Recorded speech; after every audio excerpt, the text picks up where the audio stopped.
Bwana vipaji vinazidi kujitokelezea katika nchi mbalimbali bwana. Nitakwenda kuelezea ni kipaji gani hichi tena ambacho kimeweza kujitokezea. Kama kawaida nilikwambia hapa nakupa habari zote za ulimwengu mzima, sio Tanzania tu bali hata Marekani, kule Spain, pahali popote sisi tunafika tu kwa ajili ya kukupatia wewe habari ambazo zinazidi kutrendi katika maeneo ya mitandao ya kijamii. Sasa hivi bwana nimekupeleka maeneo ya Namibia karibu na Cameroon kule. Nadhani utakuwa unakufahamu Namibia, ambao Namibia pia ukiitoa Tanzania, Namibia ndio nchi nyingine ambayo inaongozwa na rais mwanamke mpaka sasa. Yaani kwa madaraka ya sasa Namibia inaongozwa na mwanamke. Yaani unajua nchi kuongozwa na rais wa kike huwa si rahisi kwa nchi nyingi, bali kwa nchi hizi mbili, Tanzania na Namibia. Nimeweza kukujulisha kuhusiana na hilo pia, usikae nyuma mtazamaji. Sasa huku kwenye nchi ya hii Namibia, sije ukajichanganya mtazamaji. Nilikuwa nakujulisha tu kuhusiana na hiyo ya rais, lakini habari zetu hazihusiani na marais wa kike wala rais wa kiume. Ninakwenda kuzungumzia vipaji. Mtazamaji, unajua hizi vyuo vikuu huwa vina namna fulani vinafunza mtu kutengeneza bidhaa tofauti, lakini katika kutengeneza bidhaa unaweza ukagundua ama ukazindua kitu kingine tofauti.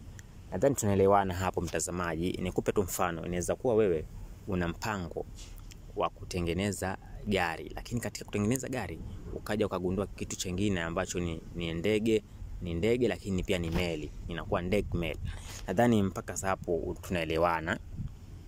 Japo kuna wengine wanasema kwa Wadigo, unaona comment ya kijinga pale. Mwingine ananiambia eti Wadigo walikuwa wanataka kutengeneza juice ya mahindi, lakini wakafanikiwa kutengeza uji, ambao ndo huu uji unaunywa ndo upike ugali.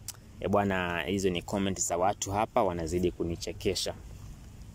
Watu wa hovyo hawa kabisa. Sasa mtazamaji, turudi kwa story yetu ya kuhusiana na vipaji. Kuna jamaa fulani kwenye chuo kikuu ambaye anajulikana kama vile Simon Peters, chuo kikuu cha Namibia kule, ameweza kuzindua kitu fulani ambacho kimeweza kuacha watu hoi.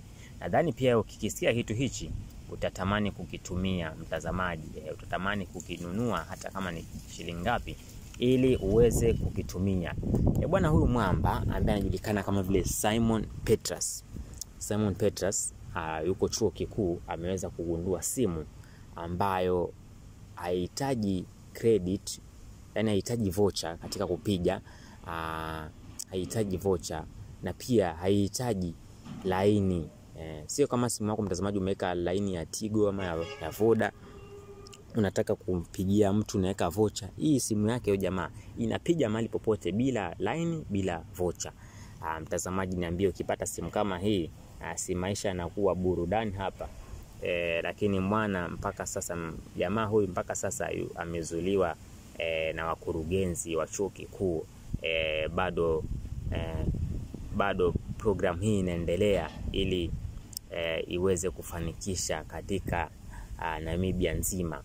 Bwana, sijui kwenu kuna vipaji gani, sababu leo nimekupeleka maeneo ya Namibia na umeweza kukutana na kipaji cha dogo ambaye anajulikana kama vile Simon Peters. Bwana, hii simu sijui ikija kufika Tanzania, wauza vocha mtazidi kutukoma, sababu hatutanunua vocha hata kidogo. Jamaa ana kipaji chake huu. Sijui mtazamaji pia una kipaji gani, unaweza kudondoshia kwenye comment section.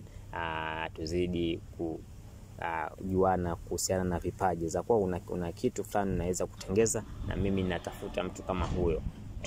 Kuna wengine wanakuambia anaweza kutengeneza juice. Bwana, pia kutengeneza juice ni kipaji, ama ni ujuzi tu. Unajua kipaji mtazamaji ni kile kitu ambacho haujawahi somea lakini umeweza kufanya, ama kile kitu ambacho umefundishwa kitu kingine lakini wewe kwa ubunifu wako unatoa kitu kingine.